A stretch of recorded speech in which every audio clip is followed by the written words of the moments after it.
they asked him about dunking on Terry, and he just said, "I'm glad it happened to him." Why is there all this new stuff happening? No more. It's done. That's enough. We're done. More new stuff. We got enough stuff. Oh, he's ugly. I hate his haircut. What? What? Anyone who sleeps well after this one, you're a loser. Wow. It only got 27 million opening weekend box. Bitch, who fucking cares? You figure it out, tough guy. You want to be all smart? Be smart.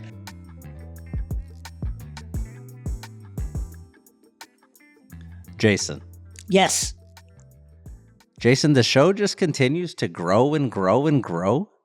I'm very excited about it. We have, finally, they moved us off of the Wondery YouTube channel. They gave us our own YouTube channel now. It's about time. That's what the streets are saying. It's what many are saying, that it's about time. Many are celebrating it. If you're listening right now, just search 6 Trophies on YouTube and our channel will pop up. It's brand new. They gave us one. Cost tens of thousands of dollars to get a YouTube channel, and they've invested it in us. It's a massive investment. It only took 57 episodes of the show before they were like, all right, maybe these guys are okay. I think, what happened is, what happened? Obviously, I don't want to take people behind the curtain, but it's like in corporate media, things are siloed off a lot. And so, content doesn't necessarily go all the way up all the time. Mm-hmm. But I think what happened is after 50-something episodes is that somebody like in the higher echelons of Wondery Amazon Media, looked at our videos and said, holy shit, is that Brad Pitt and is that Ben Bratt and Manny Jacinto? Wait, who? These guys are so strikingly handsome. Mm-hmm. Why are we not putting them on camera? I think that's what happened. And it just took a little while for people to realize that, face card is hitting, as it always has. We're just that good looking. I was at the grocery store the other day purchasing some food, and this is Thank not a joke. Thank you for the clarification. I wasn't this is sure like a real thing that happened. Just hanging out. They have a crane machine. They have a crane machine at the grocery store. Sometimes I just go play that. Yeah. But I was there this time purchasing food, and as I was walking down the aisle, like 4 people passed out. Uh-huh. And when they came to, they were like, he was so handsome. I couldn't like buckled their knees. You know what I mean? Has that happened to you as well? I don't go out as much anymore just because of that.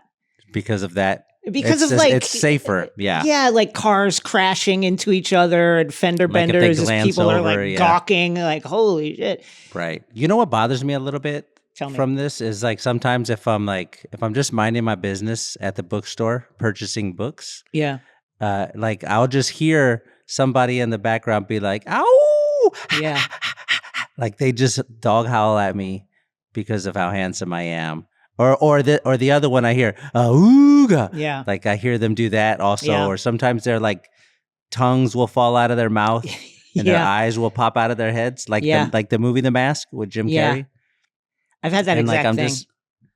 I'm tired of it, but I guess we have to have this YouTube channel now so that everybody can see it. I guess at least they can do it from the comfort of their own home. They're not going to believe it when they see it. They're going to go, what is this, AI? What are you putting a filter on these guys? Like how, who are these like auto-generated computer graphic people? Why do they look so symmetrical and perfect? Mm-hmm. No, but this is it. Mm-hmm. This is what it is. And this is what we look like just every day of our lives.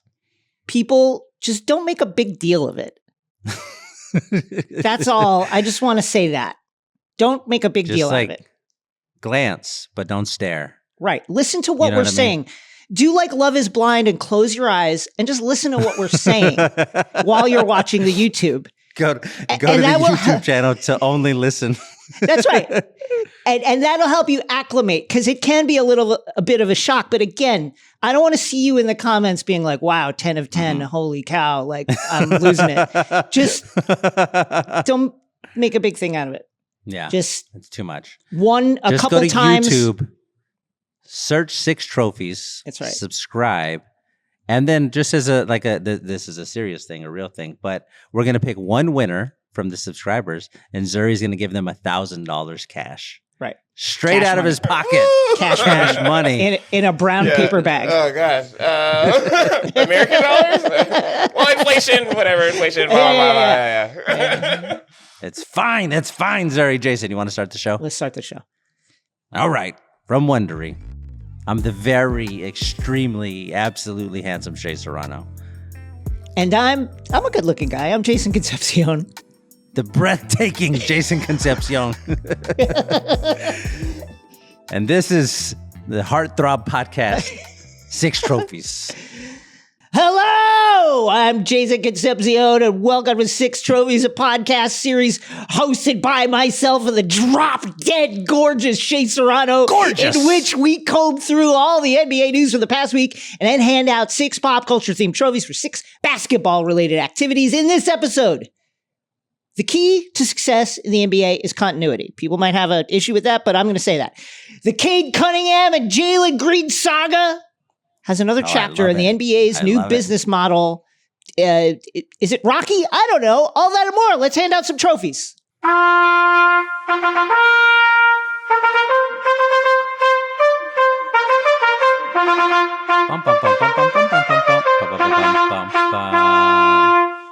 We do 2 sets of trophies, the big trophies and the little trophies.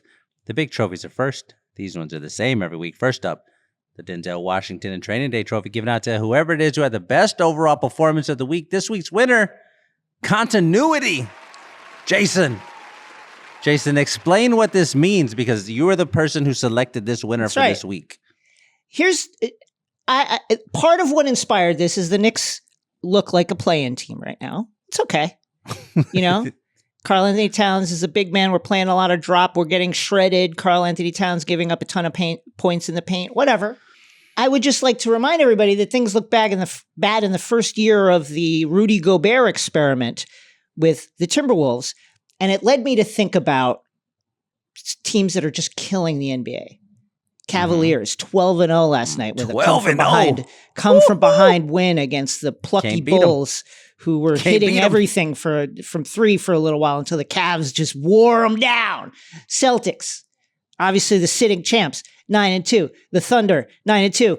Have had a setback now with Isaiah Hartenstein was already out, but now Chet is going to be out for a little while, but still they beat the Clippers last night behind an incredible performance by SGA. Warriors, 8-2. Shocking thing. What do these teams have in common? I propose that they kept their important core pieces together. They tweaked around the periphery. Some of them, like the Cavaliers and the Celtics, did not. But it's teams with players that have played together for a long time, building on their chemistry. And I think that's important. And when you're looking at teams like the Sixers, who are injury hit but are also stinking it up, or the Knicks, who are not stinking it up but not looking great, it's important to understand that it takes time for these things to come together. And these teams, the teams right now that are having a ton of success in the NBA, are teams that have allowed things to gel and now can play around in the margins and tweak and make things better. Now, there's exceptions that prove the rule, like the Bucks, who absolutely stink and have had too much continuity. But that's a situation where their core pieces have aged out. That's not an issue with these teams that we're talking about. Too much continuity.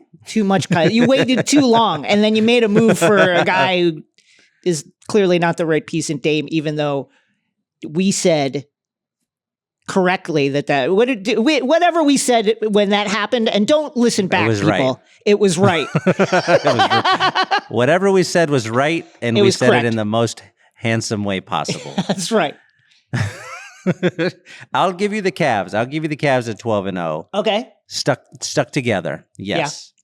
Continuity is important there. I'll give you the Celtics, who have been together. You know, Jalen and Jason have been together since forever. Yeah. That's the whole appeal of that team, and everybody just sort of falls in around them. But the Thunder, they brought in Alex Caruso. Okay. They brought in Hartenstein. Like, they brought in big pieces. Has not played 1 minute. But they brought him in. Yeah, but they brought him in. But they're 9-2 based on the strength of the team that they have assembled previous to that. Like Alex Caruso, obviously an incredible piece that I remain committed to the idea that it's unfair that they got him and the NBA should rescind that somehow because it's insane that they get Alex Caruso. Undo it. Why are you doing this? That said, it's SGA, it's Isaiah Joe, it's Dort, it's Chet before he got injured. It's the chemistry that those guys have built. It's that core. And then and moving Josh Giddey out of the way so that other guys could come up. And then you can bring in Hartenstein and Caruso, who are awesome ancillary pieces, but they're not like load-bearing pieces for your team. And if you have a core that you remain with, that you ride with, that's good, that you know is good, then you ride with it and success follows. I would even say, like, listen, the Warriors, okay?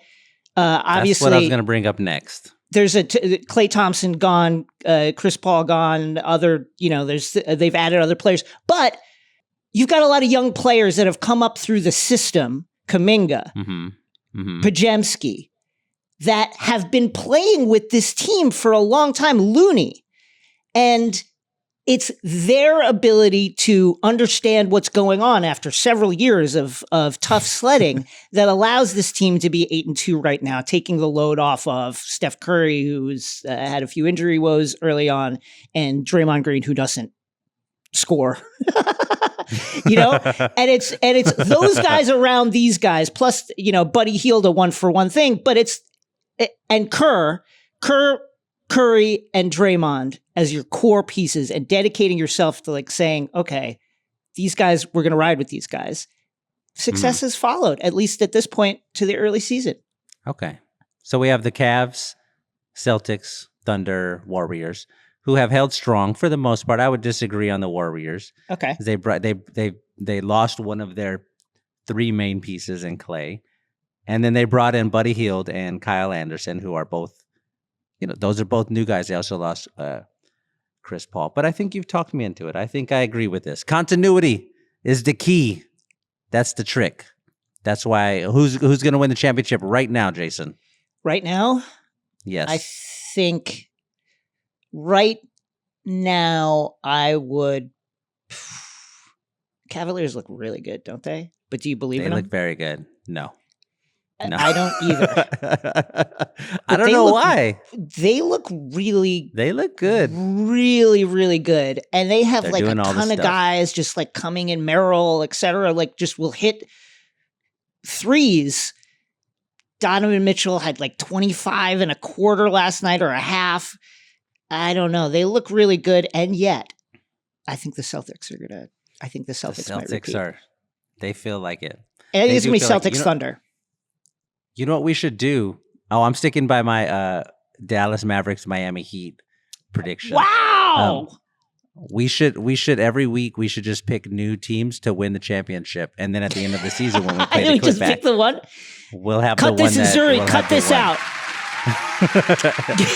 Cut this out and let's just do it.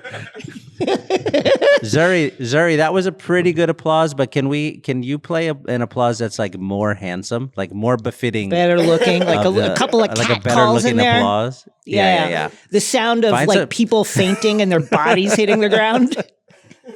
Yeah. Play some cat calls throughout the show, Zuri. Slide them in there. Get some of like the crowd noise from like the early Beatles concerts. Oh yeah. Or in the old sitcoms when like the mom would get dressed up for the date night and she would come down the stairs and then everybody would be like, ooh.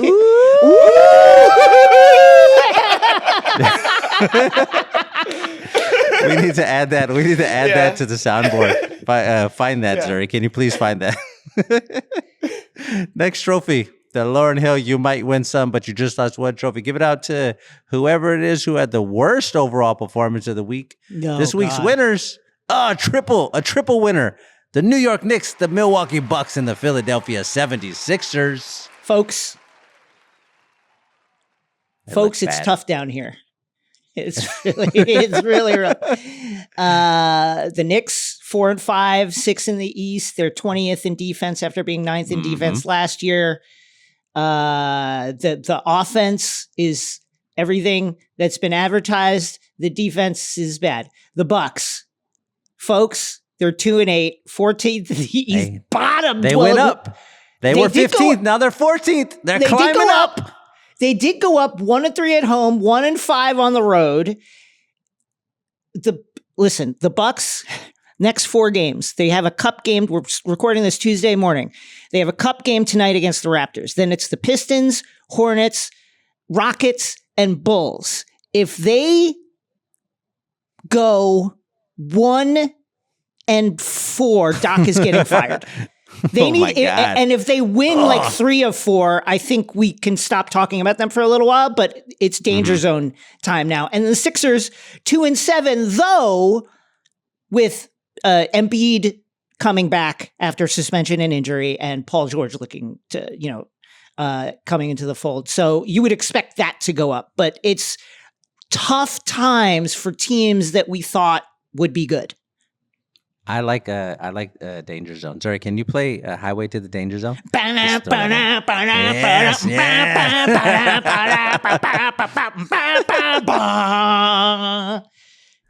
Jason, is this something, Jason? Is this something? Tell me. The Milwaukee sucks. Yeah. Is that something? Is that one? Wait, how about this one, Jason? Is this something? The Philadelphia 70 Suxers. Is that? That's pretty good. All right.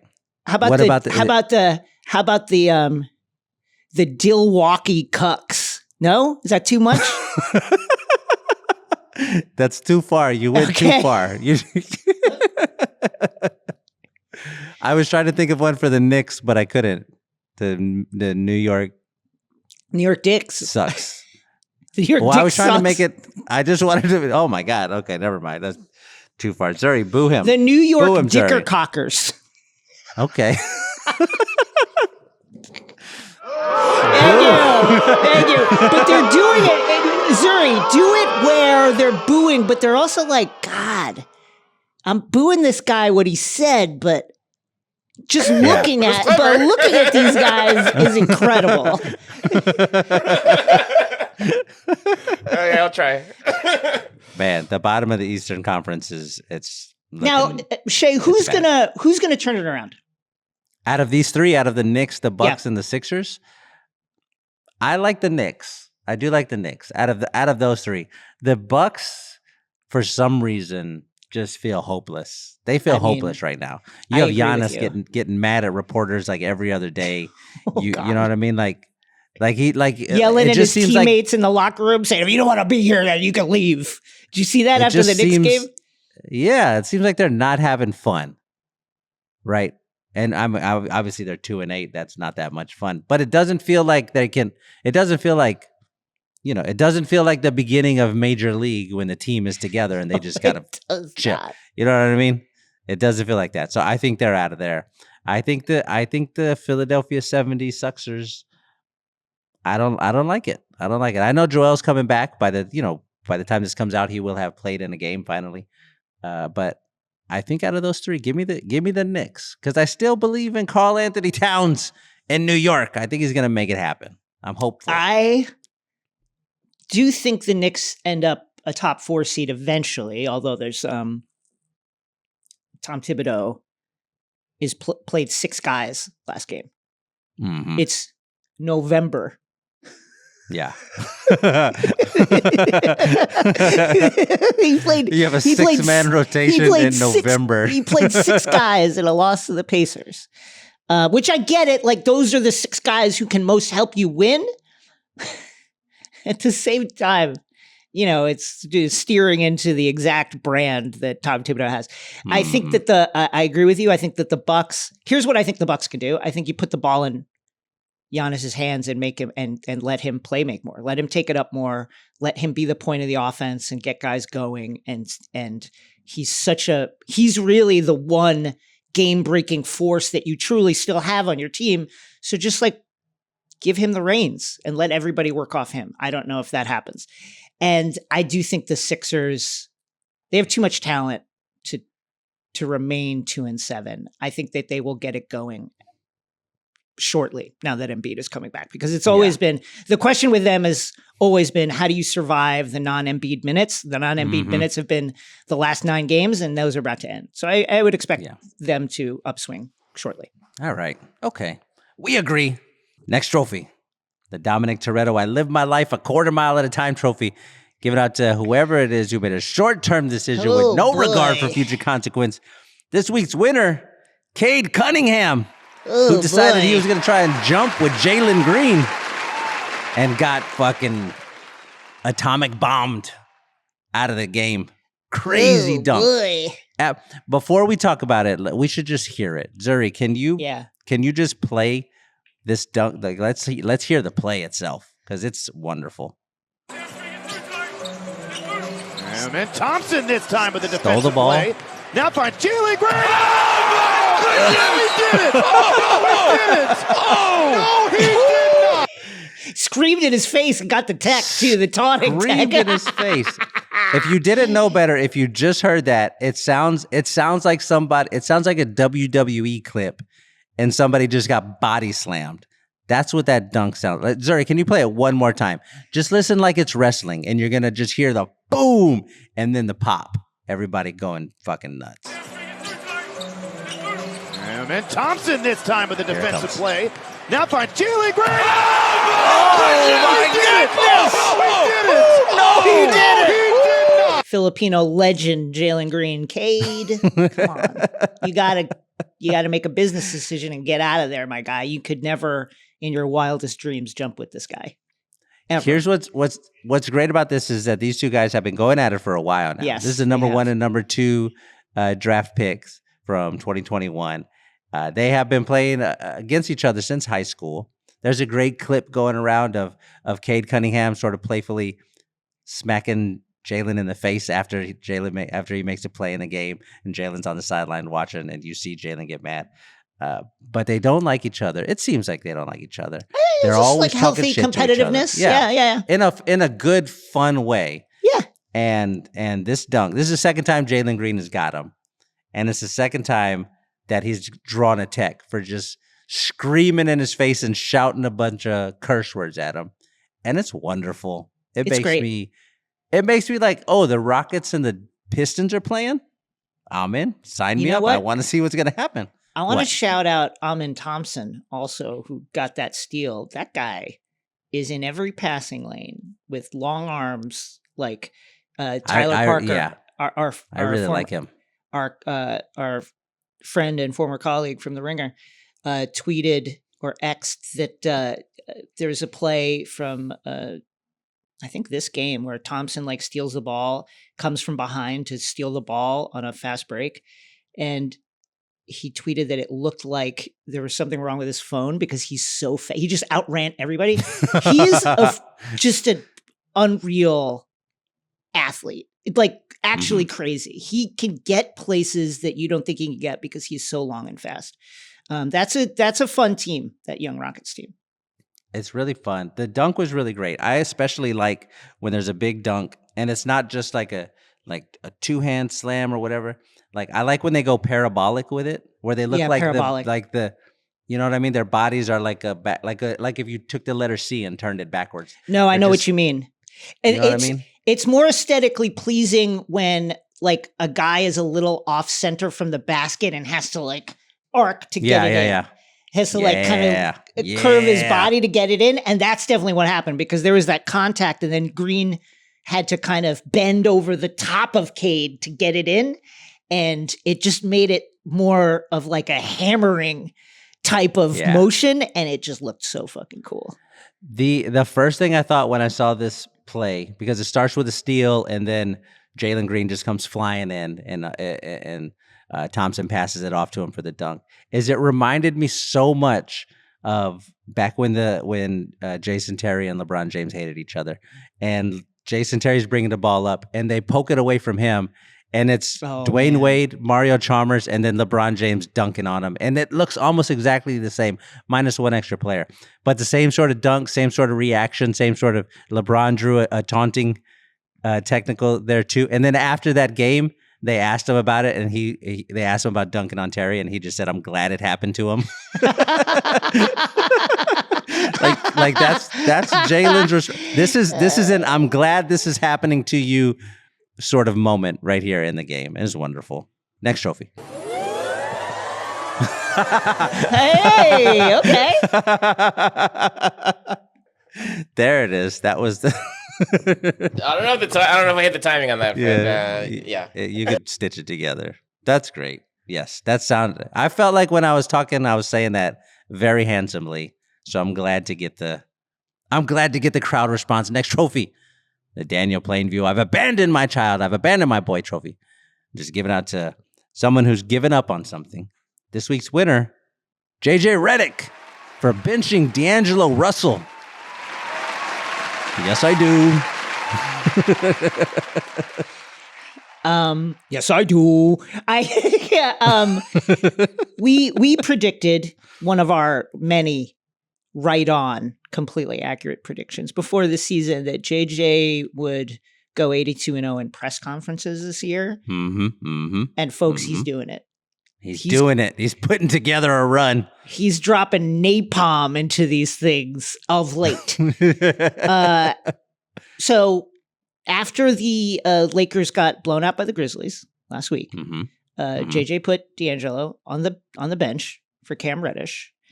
And this is also after, I believe, after the viral moment where, there is a D'Angelo Russell shot early in the shot clock, and then the camera editor zooms in on JJ.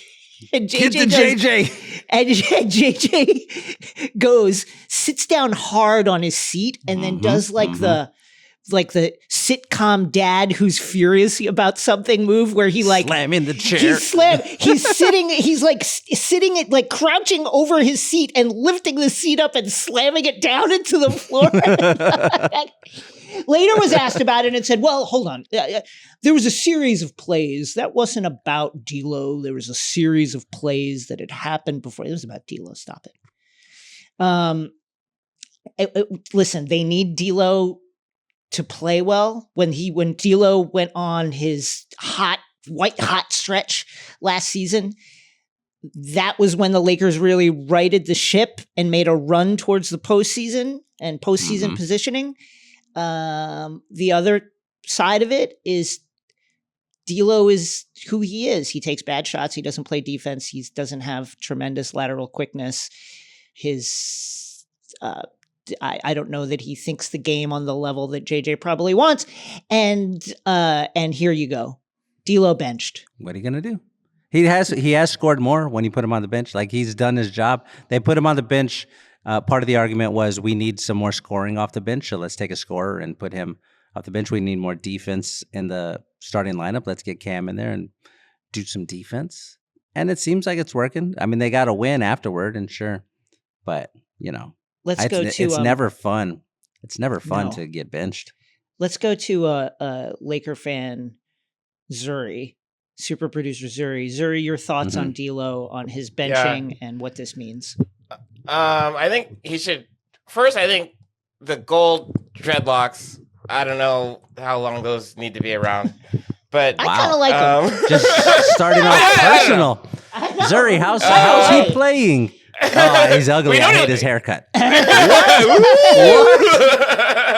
Sorry. No, I think D'Lo's. I think he's the wrong size for any position. I think he's wow. He's like too lanky. He's too lanky to be a point guard that brings the ball up. It's like we just need a guy to bring the ball up and run the offense, and it's not really Reeves, and it's not really D'Lo, and it's not really Gabe.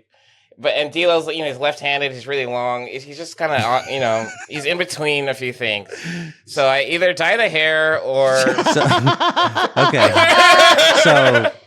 So play right-handed. I don't know. Just to keep track.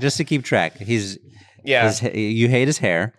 His body is the wrong size for any position on the basketball court, and he's the wrong hand.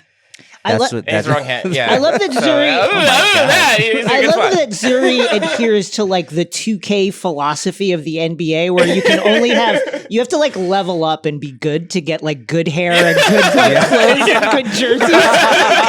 Yeah. if he's a 90 overall, then you go like a purple hair. Yeah. But at a 78, I need you to just look like a stock player. How many points per game does D'Angelo Russell need to average for you to be okay with his hair? Oh, if he gives us 20 or in the mid 20s, You need 25 points per game for gold hair? He's he's capable, and the standard is high for that look. All right. Well, I'd like to Sorry, apologize my to bad. Sorry, D'Angelo D'Lo. I like Russell D'Lo, and my bad. D'Angelo Yeah, Russell's family for producer Zuri getting extremely personal when we just asked him about basketball. What are you going to do, though? Next trophy. The Chief Keef. That's that shit I don't like trophy. We'll just give it out to a player or team who does something that we just don't like it. We don't like it. This week's winner, Zuri, for being very mean to D'Angelo Russell. What? That's not the winner. The real winner is the NBA ratings. I would like to amend this, though. I would like to amend this. Yeah. Well, no. How about this? I think what I was going for was the conversation about ratings is back.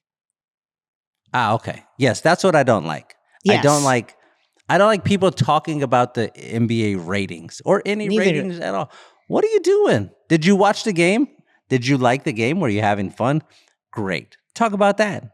It's like when you ask somebody, "Hey, you went and saw that movie? Did you like that movie?" "Oh, well, it only got 27 million opening weekend box." Bitch, who fucking cares? Did you like the movie or not? Yeah. Was it good? Are you having fun watching basketball? That's what I want to talk about. I will add these. Now, I understand why people are talking about this. There's been a new TV deal with brand new partners that has just been codified that'll come into effect a year after next. The NBA was going up against an incredible World Series matchup, like Dodgers, Yankees, the kind of matchup that every sports league wishes would happen in the finals of their particular sport. That said, the ratings are down. People are looking about who to blame about it.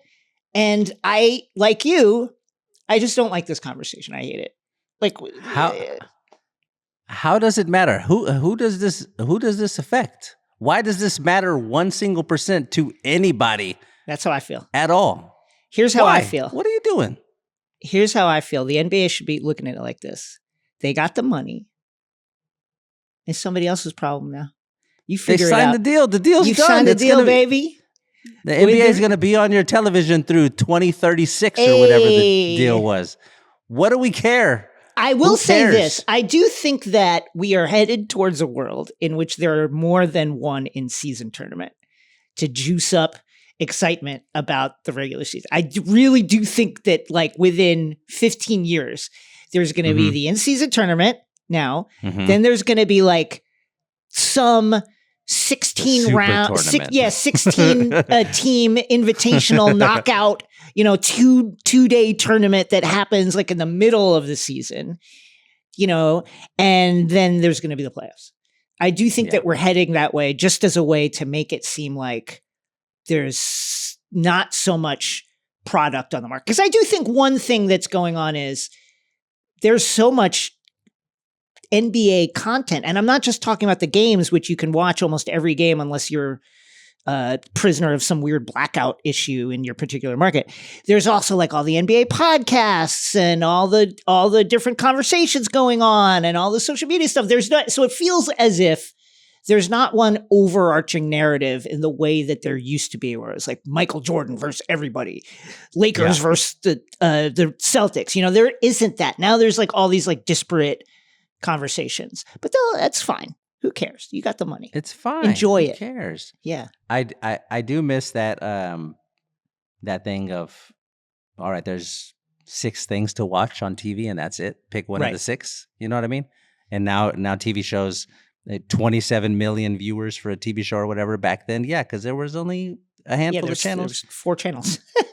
You can sum up the energy in our society, in our culture, in our economy by this idea, which is stop making new stuff. Why is there all this new stuff happening? No more. It's done. That's enough. We're done. More new stuff. We got enough stuff. We got enough stuff. Why is there all this? Now there's this other thing, and I got to know about this? No. Cut it off now. No more podcasts after 6 trophies. It's That's the last it. podcast. Don't do anymore. So Don't it's make done. anymore. Close the door. No more sports podcasts hosted by the 2 most handsome people that could possibly talk about sports. Don't do that anymore. Don't do it anymore. Next trophy, the Haley Joel Osment in the 6th Sense I See Dead People trophy, given out to the best comeback of the week. This week's winner, Steve Kerr. Steve Kerr, what a comeback. What a comeback, Jason. From everybody talking shit about him this summer, and your basketball team is bad. They were talking about him during the Olympics, and then also your Warriors saying, stink. what's he doing with Tatum? How dare he? And look at him now. Look at him now. What are you going to say now? The Warriors they look incredible, and he just beat Jason Tatum's Boston Celtics. Right. Jason, the Boston Suckets. Oh. If they go on a 3-game losing streak, that's what I'm going to call them on the show. I let's let it marinate for a little bit. I got to think about it. Okay. I actually, that long pause was me thinking about it. But let me just, there's something there. Let me marinate on it. I'll say this. Right. Steve Kerr, last year, obviously a lot of personnel problems, issues with who was going to play. Then you go to the Olympics where he won a gold medal, but all anybody wanted to talk about was how he could disrespect Jason Tatum. Clay leaves. Now he comes into the season. He's playing like 11 guys. Tom Thibodeau, are you listening? Steve Kerr is out here 8-2 with like an 11-man rotation. He has replaced, Klay Thompson with Buddy Hield on an ultimate heater. Curry was gone for a stretch of this middle season. They just went in to Boston where they beat the Celtics in the Tatum Bowl, ruining Joe Mazzulla's wonderful election week. I'm sure he was celebrating. He was on a high except for that one game. And now I do understand that they recently got crushed by the Cavaliers. That said, Steve Kerr answering all the doubters right now. It's pretty good. You got to admit it's pretty good. Not to mention, I think it's underrated that he's playing 11 guys. He's had so many, Kuminga last year was like really agitating for a starting role. And now he's like giving all of these guys opportunity and it's working. That's really something. Yes, I'm a big fan of a big rotation. This is a thing Pop did for many, many years here in San Antonio. I think it's so beneficial when you get to the playoffs because you now have a larger group of guys that you can go to and say, hey, go get in the game and don't freak out because you've already done it 47 times this season. It's wonderful. I really like I really like Steve Kerr. I really like that his Warriors are good. I really like that this felt like a little bit of a fuck you to everybody who was talking shit. Yeah. Not just Tatum, but also everybody who had a thing to say about it. It was great. This is a wonderful comeback. We should make sure to mention because we finally got a name for the person who left a voicemail when we were trying to figure out what's going to be the name of the new category that we're doing. And we finally got it. It's Chris from Portland, Oregon. Thanks, Chris. Thanks for letting us know who it was. Wait, you can't just throw that around like that, Zuri. We don't know if Chris is Chris very handsome? We don't know that. Don't put that kind of pressure on Chris. To be at our level of it was a handsome pick from Chris. Yeah. I want to mention quickly because we're on the Warriors, we're on Steve Kerr. A couple of weeks back, 2 episodes back, I critiqued the Oklahoma City Thunder, saying I don't like the way they act like a college team, and the whole team comes out for their post games and acts like they're all friends. And I said it. I'll take you through the behind the curtain for a second. A lot of my takes, not a lot, but some of my takes here are like a character. Like what's the most like petty take. Like, you can't say anything about the Thunder. They're so good. They're so well run. Their players are so likable. What's the only thing that you could say about them? I don't like how they're so friendly. So I decided to go with that. Mm-hmm.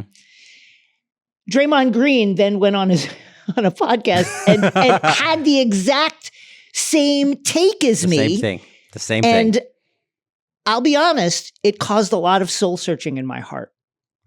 That you were aligned with Draymond Green? Yeah, that we had the same take, even though my take was like slightly heightened, like tongue in cheek, like this is literally the only negative thing you could say about this team. Yeah. It did cause me to like hit the pause button and really wonder, like, could I strangle someone from behind?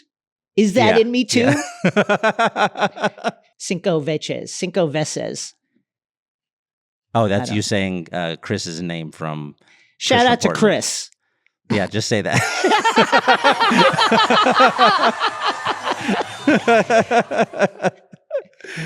Oh my goodness, we should do the little trophies. You want to do the little trophies? Yeah. Let's do the little trophies. These ones change each week and are situation specific. They're for the smaller storylines that we want to mention. Don't need to get all the way into.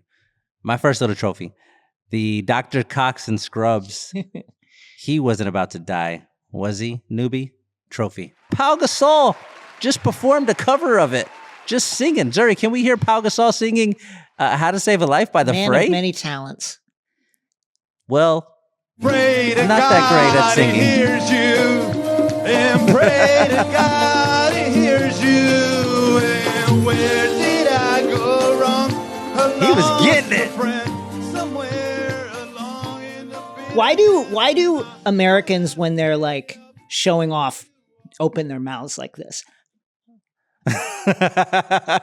I've noticed no other culture does that but our own. Nobody, just us. Okay, yeah. Were you a Scrubs guy? Did you watch Scrubs? Yeah, I did like Scrubs. I enjoyed it love quite a bit. Scrubs. One of my favorite shows of all time. Anytime Pau Gasol pops up, he's always just doing something cool. Like just seems like a delight. He's following the muse. He's enjoying his life. You got to like that. My first little trophy is the Inception. How do I know you can deliver? You don't, but I can. Trophy 2.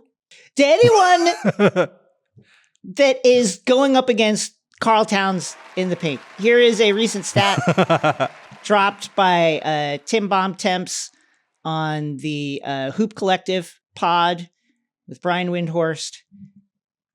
Karl Towns is allowing opponents to shoot 32 of 35, 91.4% oh my God. in the restricted area. Now, I do have some questions because Karl has like 8 or 9 blocks on the season. So I'm not sure the math. Maybe those were help blocks.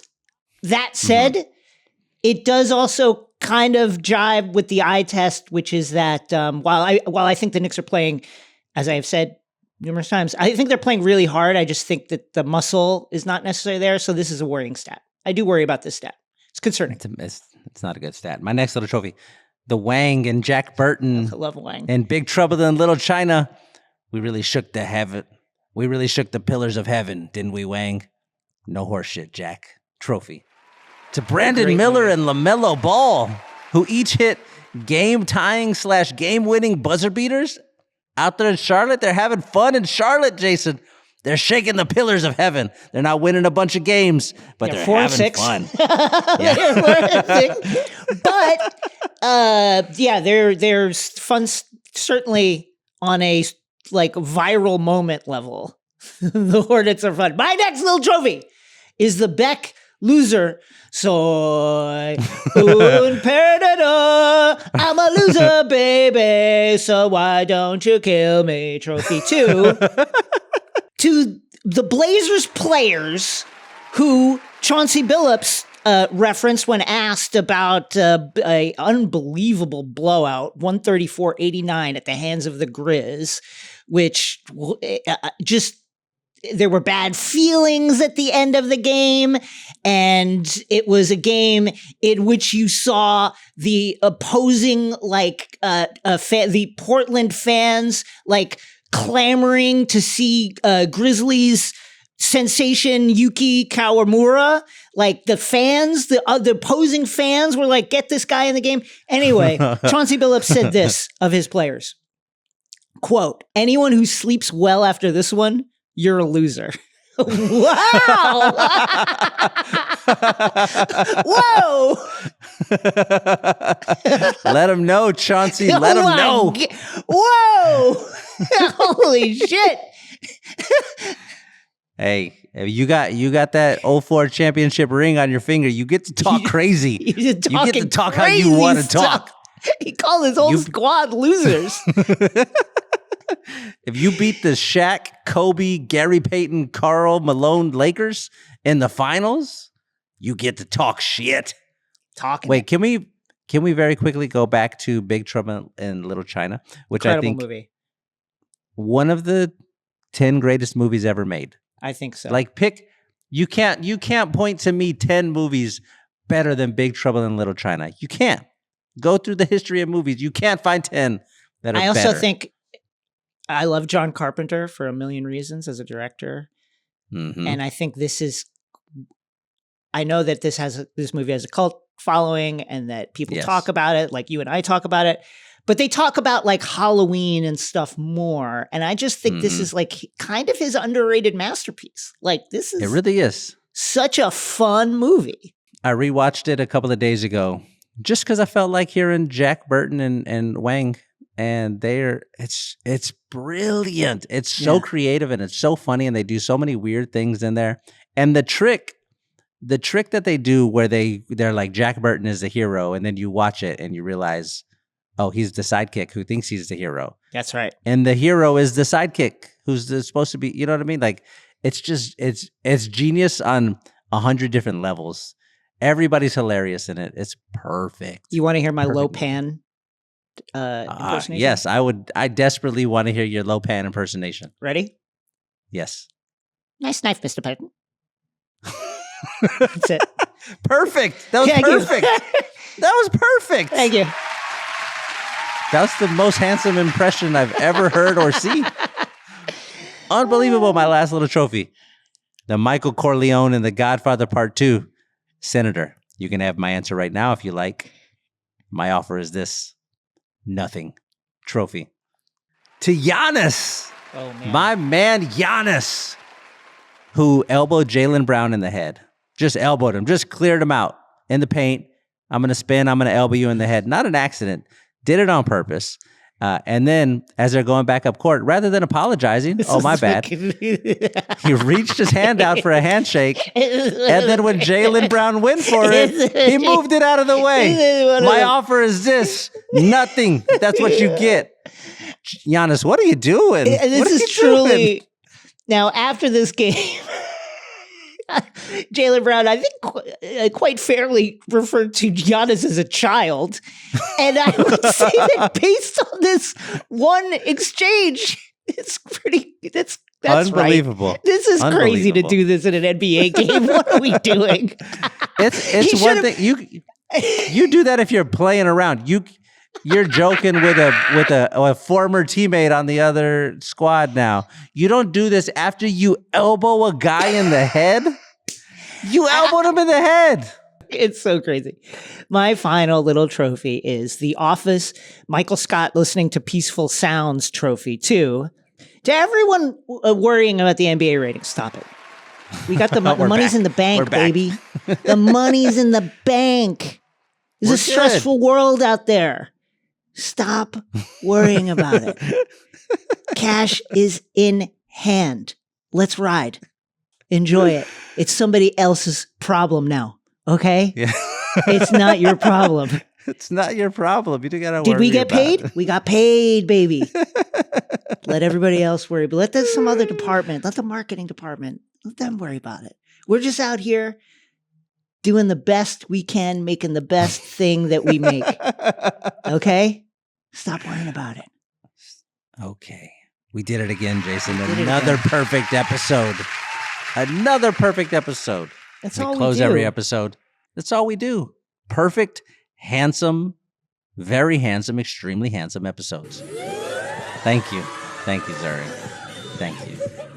We close every episode just by saying the names of underappreciated old basketball players with no context at all while the theme music carries us out.